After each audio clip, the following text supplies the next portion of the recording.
Pemirsa Ajeng Semeng, kini saatnya saya Dana Paramita mengantarkan sejumlah berita dari Bali. Berikut 3 di antaranya.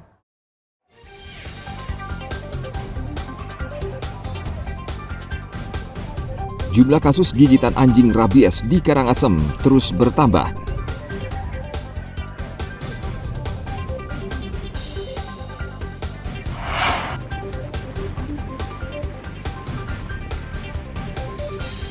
Menjelang Forum Air Dunia ke-10 di Nusa Dua Bali, Polres Karangasem meningkatkan pengamanan di sejumlah kawasan.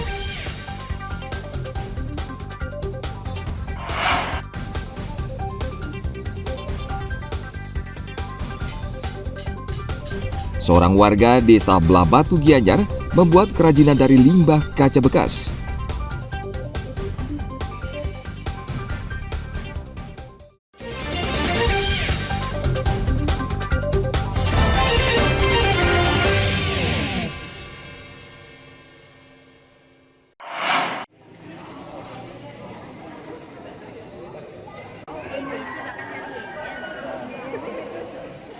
Berdasarkan data Dinas Pertanian, Pangan, dan Perikanan, jumlah kasus gigitan hewan penular rabies atau HPR di Karangasem sejak Januari hingga April terus meningkat menjadi 592 kasus gigitan.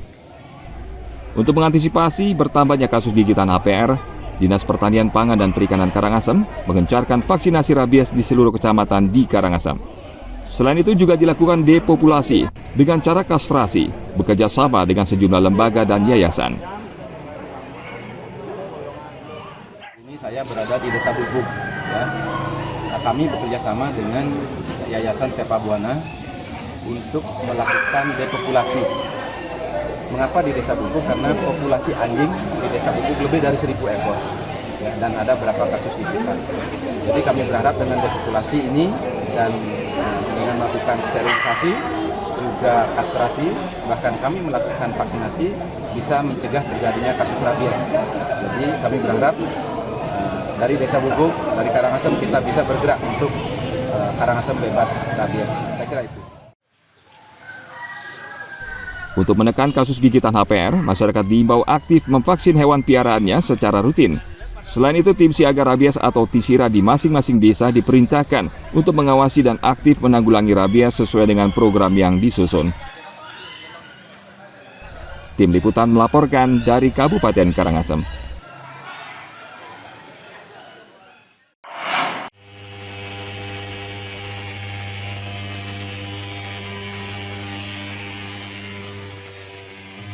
Demam berdarah dengue saat ini tengah mewabah di sejumlah daerah di Bali, termasuk Kabupaten Karangasem. Dinas Kesehatan Karangasem melakukan berbagai langkah untuk mencegah agar DBD tidak meluas, antara lain dengan fogging, pemberantasan sarang nyamuk, hingga memberikan bubuk abate. Tidak menutup kemungkinan Pemkab Karangasem akan menyebarkan nyamuk Wolbachia yang bisa mengendalikan vektor nyamuk pembawa DBD. Penyebaran nyamuk Wolbachia ini masih wacana, karena kebijakan ini merupakan wewenang Pemprov dan pemerintah pusat. Upaya pencegahan tidak menunggu Wolbachia itu. Ya, seperti tadi saya sampaikan, Wolbachia adalah salah satu dari banyak upaya untuk mencegah penularan DBD ini. Secara fisik, secara kimia, secara biologis. Itu kan biologis. Fisik misalnya kita gampangnya pakai kelambu, pakai menghindari gigitan nyamuk. Kemudian secara kimia, misalnya penyebaran abate, kemudian fogging. Nah, fogging membunuh nyamuk dewasanya, kemudian abate untuk membunuh jentik. Kemudian secara biologis, lain dengan Wolbachia, menabur ikan di kolam, kemudian menanam tanaman-tanaman yang seperti yang pengusir nyamuk. Nah, itu adalah upaya-upaya untuk mencegah penyebaran melalui vektor itu. Saat ini Dinas Kesehatan masih terus mengoptimalkan upaya pengendalian demam berdarah secara kimia dengan fogging dan abatesasi dan mengencarkan kegiatan pemberantasan sarang nyamuk.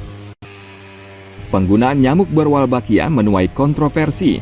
Nyamuk Wolbachia adalah yang mengandung bakteri Wolbachia.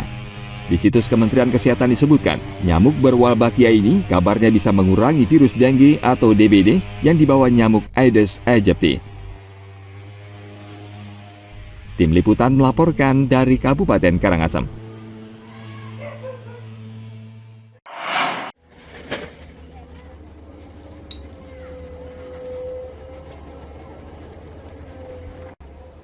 Daya tampung TPA Butus di Desa Buanagiri, Kecamatan Bebandem, Karangasem saat ini sudah melebihi kapasitas. Menyikapi hal tersebut, DPRD Karangasem meminta perhatian Pemda dengan mengajukan perda inisiatif tentang sampah. Saat ini perda tentang sampah ini tengah dibahas bersama eksekutif, namun pada intinya DPRD ingin pengolahan sampah di Kabupaten Karangasem berbasis pada sumbernya.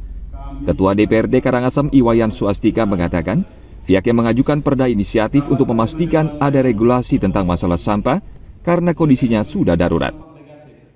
Karena bagaimanapun juga pengelolaan sampah ini kan penting kita laksanakan, penting ada perdanya sehingga nanti dalam pengelolaan ini betul-betul jelas menindaklanjuti dari apa yang menjadi sudah dirancang di provinsi, biar termasuk di perbubnya nanti untuk menyesuaikan bagaimana perda dalam pengelolaan sampah ini betul-betul bisa dilaksanakan oleh masyarakat. Harapannya ini kan setelah pengelolaan sampah ini kan berbasis sumber, bagaimana nanti ini mempertegas ini sehingga masyarakat akan lebih bisa melaksanakan, sehingga bagaimana sampah yang sudah menjadi momok dari dulu sehingga bisa kita selesaikan bertahap dengan satu aturan perda yang kita buat ini.